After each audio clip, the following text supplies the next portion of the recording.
But like, so a lead ball, would you expect a lead ball to bounce very high? You can actually see it isn't permanently deformed. It's like a hacky sack. You drop a hacky sack, it doesn't bounce because it changes deformation, right? So it's not a very good bouncer. And so we have wood, a little better.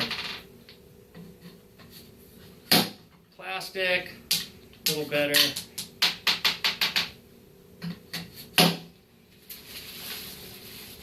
Glass is very elastic.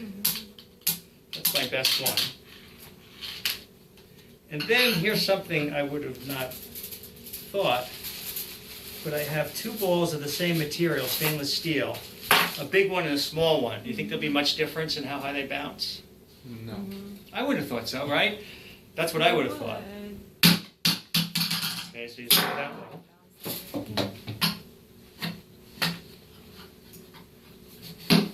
Okay.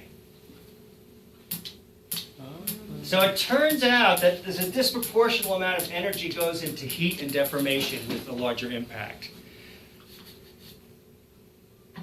So this is not all that interesting, but it's sort of fun. I mean, sometimes you never know what the kids like. Then you can ask them this question here. So here we have happy sad balls.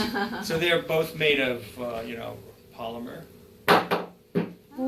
So this one's made a little differently. So you might ask them, why would you make a material like this that doesn't bounce? And this is the material they put in football helmets, right, to absorb the energy, right? You don't want the energy transferred to you. And then...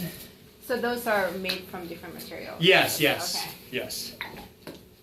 But pretty close. And then, these poppers, so none of the balls bounce back as high as they started, right, or higher, because that's conservation of energy. If it was higher, you got something from nothing. And if it came back to the same, it would mean there was no losses, and it would go on forever. And there's always some losses, especially on impact.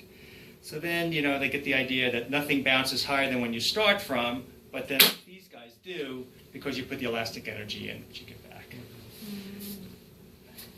So now, you're telling the students that most of the energy goes into heat, but these balls, they're not moving fast enough that you can actually feel it.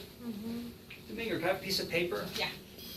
So what you can do is have them use this. And you know what? I should bring goggles.